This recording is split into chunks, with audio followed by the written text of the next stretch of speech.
जंगल में तेज बारिश हो रही थी।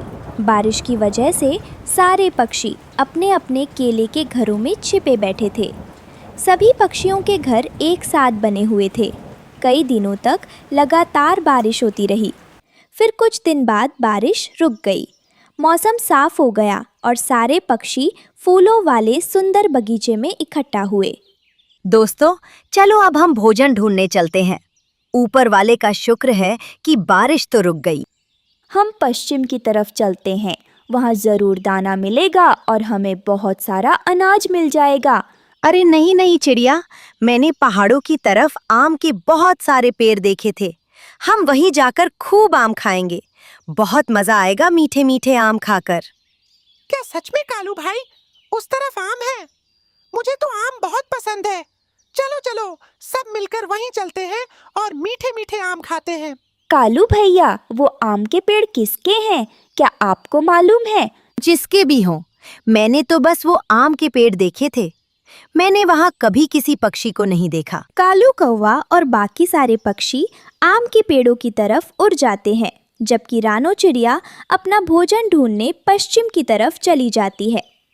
थोड़ी देर बाद सारे पक्षी आम के बगीचे में पहुंच जाते हैं और मीठे मीठे आम खाने लगते हैं। तभी अचानक वहां दो बड़े चील आ जाते हैं। कौन है हमारे खेत में और किससे पूछकर आम खा रहे हो? क्या तुम्हें नहीं पता कि ये आम के पेड़ हमारे हैं? हमें नहीं पता था चील भाई कि ये आम के पेड़ तुम्हारे हैं। अगर ये आम के पेड़ तुम्हारे हैं तो ठीक है, हम यहाँ से चले जाते हैं। दोनों चील आपस में धीरे धीरे बात करने लगे। अरे भाई, इन पक्षियों को आम खाने दो। पहले हम इन्हें अपने बगीचे के आम खाने देंगे, फिर बाद में इन्हें पकड़कर खा लेंगे। कब से हमने किसी पक्षी का मांस नहीं खाया। बहुत मजा आएगा। दोनों चील चालाकी से मुस्कुराते हैं और फिर पक्षियों से कहते हैं, कुछ नहीं होता दोस्तों, तुम हमारे आम खा सकते हो। जितना चाहो उतना आम खाओ। सारे पक्षी खुशी खुशी आम खाने लगे। उन्हें लगा कि चील बहुत अच्छे हैं। लेकिन अचानक दोनों चील कौवे, तोते और कबूतर को पकड़ लेते हैं और मोटी रस्सियों से बांध देते हैं। तुम दोनों ने कहा था कि हम जितने चाहें आम खा सकते हैं। हमें छोड़ दो। तुम दोनों ने हमारे साथ धोखा किया है। हमें छोड़ दो। हमने तुम्हारा क्या बिगाड़ा है? तुम सबने हमारे बगीचे के आम खाए हैं। अब उसकी कीमत तो चुकानी पड़ेगी, और वो कीमत तुम सब हमारे पेट में जाकर चुकाओगे।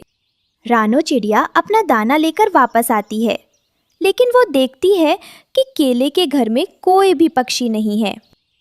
अभी तक मेरे सारे दोस्त वापस क्यों नहीं आए? मुझे जाकर देखना चाहिए कि आखिर बात क्या है। रानो चिड़िया उड़ते उड़ते आम के बगीचे तक पहुंचती है। वहां पहुंचकर वो देखती है कि उसके दोस्तों को चील ने पेड़ के साथ रस्सियों से बांध रखा है। लगता है इन्हें चील ने पकड़ लिया है। मुझे अपने दोस्तों की मदद करनी चाहिए। रानो धीरे धीरे चुपके से आगे बढ़ती है। फिर वो अपने दोस्तों की रस्सियां खोलना शुरू करती है। थोड़ी ही देर में सारे पक्षी आज़ाद हो जाते हैं और वहां से भाग निकलते हैं।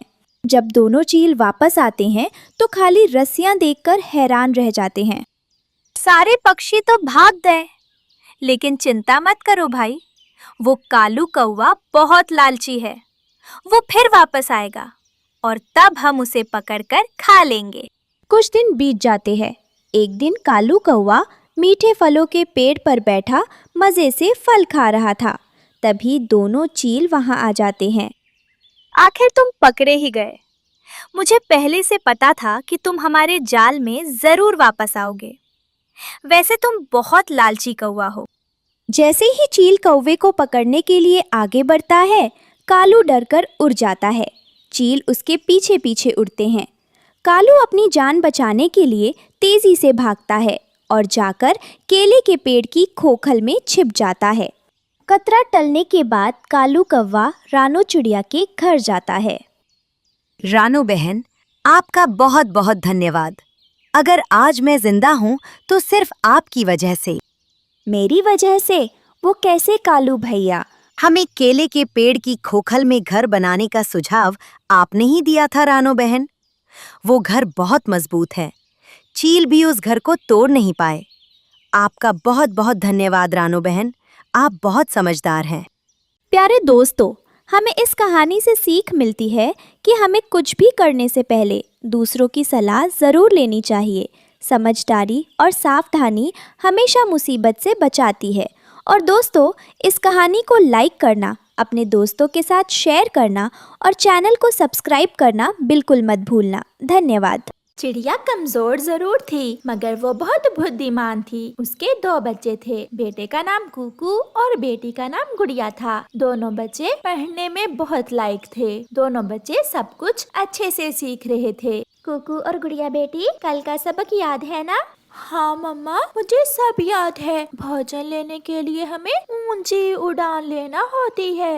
और गुड़िया बेटी, घोंसला कैसे बनाया जाता है? चिड़िया के पड़ोस में गोरी कौवी रहती थी। उसका भी एक बेटा था जो बहुत नालायक था। वो पढ़ने और सीखने की तरफ तवज्जो न देता। गोरी की माँ आई हुई थी। वो अपनी बेटी गोरी कौवी से कहती है, गोरी बेटी, जग्गू कुछ पढ़ता भी है या सारा दिन आवारा ही फिरता है? नहीं माँ, जग्गू ना तो पढ़ता है और ना ही कुछ सीखता है। तुम्हारी पड़ोसन चिड़िया के बच्चों ने सब सीख लिया है। माँ, वो चिड़िया खुद पढ़ी लिखी है। अगर आपने मुझे भी 2 जमातें पढ़ाई होती तो मैं भी अपने जग्गू को पढ़ा सकती। मैंने तो बहुत कोशिश की तुम्हें पढ़ाने की, मगर तुम अपना बैग लेकर नदी पर चली जाया करती थी और वहाँ तितलियों से खेलकर घर आ जाती थी। फिर दूसरे दिन गोरी कौवी अपने बेटे को साथ लेकर चिड़िया के पास जाती है। चिड़िया, तुम तो जानती हो मैं पढ़ी लिखी नहीं हूँ। अगर तुम थोड़ी देर मेरे बेटे को पढ़ा दिया करो तो मैं तुम्हें इसके बदले कुछ पैसे या फिर कुछ दाने दे दिया करूँगी।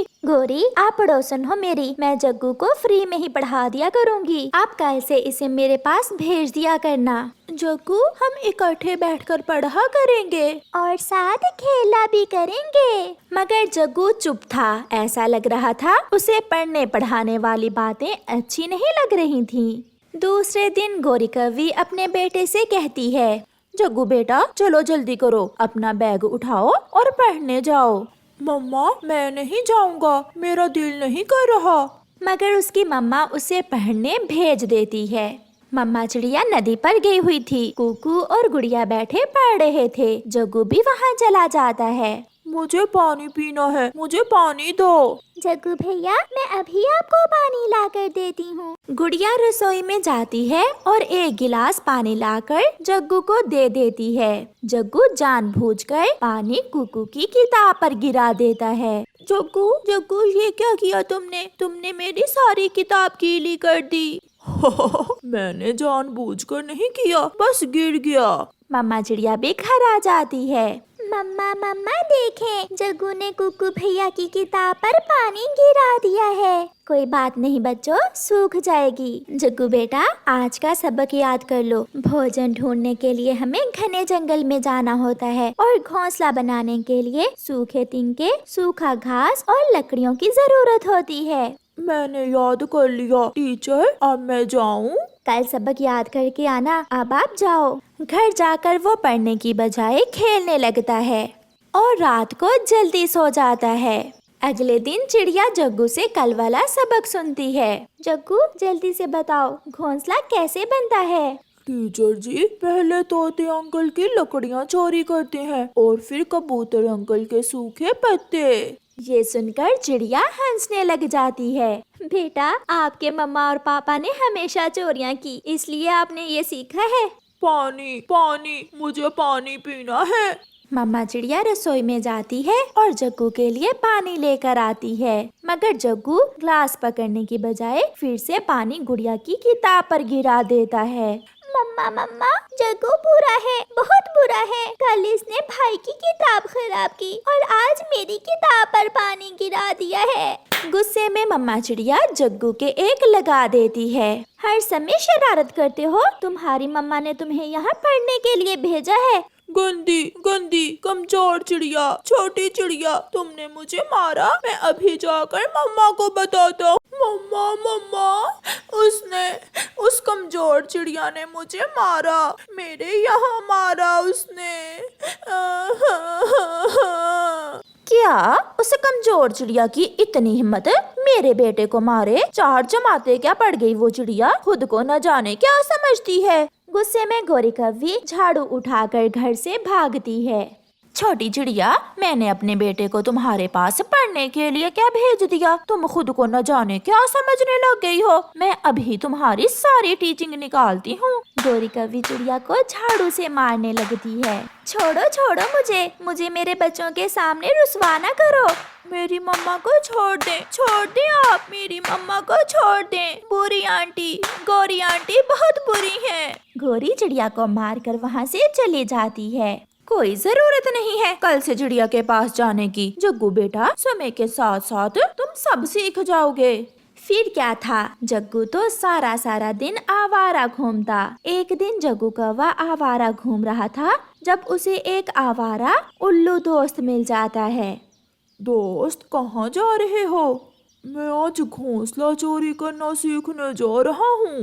अच्छा, मैं भी सीखूंगा। फिर तो तुम मेरे पक्के दोस्त हो। चलो मेरे साथ, मैं बताता हूँ तुम्हें कि घोंसला कैसे चुराते हैं। फिर जग्गू और वो उल्लू दोस्त थोड़ी दूर एक पेड़ के पास जाते हैं। बुलबुल नदी पर गई हुई थी, उसका घोंसला खाली था। इधर उधर देखो और उठा लाओ वो घोंसला। जग्गू ऐसा ही करता है। वो दोनों घोंसला उठाकर वहाँ से भाग जाते हैं। ये घोंसला तुम ले जाओ, मेरे लिए हम कल कोई और चुरा लेंगे। जग्गू खुशी खुशी वो घोंसला लेकर घर चला जाता है। मम्मा देखें, मैंने घोंसला बनाना सीख लिया है। जग्गू बेटा, ये घोंसला कहाँ से लिया तुमने? मम्मा, सीखने की क्या जरूरत है, जब हम किसी का घोंसला चुरा सकते हैं तो बस चोरी करना आती हो। वाह, मेरे बेटे ने तो कई दिनों का काम एक ही दिन में कर लिया। मम्मा, अब मैं कल भोजन की खोज सीखूंगा। शाबाश मेरे जग्गू, तुमने सच कहा। जो चीज चोरी करने से मिल जाए उसे मेहनत करके हासिल करने की क्या जरूरत है। फिर दूसरे दिन जग्गू अपने नए उल्लू दोस्त के साथ भोजन चोरी करने जाता है। बूढ़ी फाख्ता बैठी हुई थी कि उल्लू और जग्गू कौवा पीछे से जाते हैं और बूढ़ी फाख्ता का भोजन चुराकर भाग जाते हैं। घर लेकर जाता है। मम्मा देखें, मैंने भोजन की खोज भी सीख ली है। मैं पहले ही दिन इतना भोजन लेकर आया हूँ।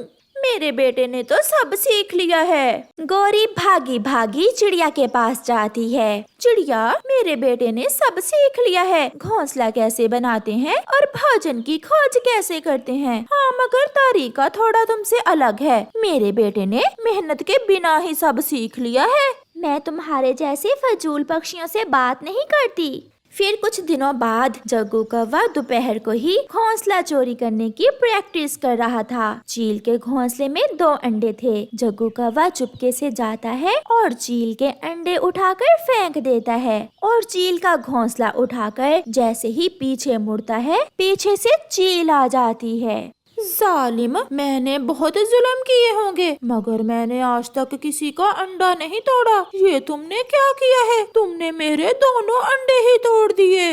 फिर चील जग्गू को पकड़ लेती है। प्लीज आंटी, मैं तो घोंसला चुराने की प्रैक्टिस कर रहा था। मगर चील मार मार कर जग्गू कौवे को जान से ही मार देती है और फिर उसे खा लेती है। और फिर गौरी कव्वी सारी उम्र रोती रहती है। जबकि चिड़िया के बच्चे कामयाब, मेहनती और सच्चे पक्षी बनते हैं, क्योंकि उनकी मम्मा ने उन्हें हमेशा मेहनत करना जो सिखाया था। प्यारे दोस्तों, अगर आपको कहानी अच्छी लगी है तो इसे लाइक और शेयर जरूर करें। आपका धन्यवाद।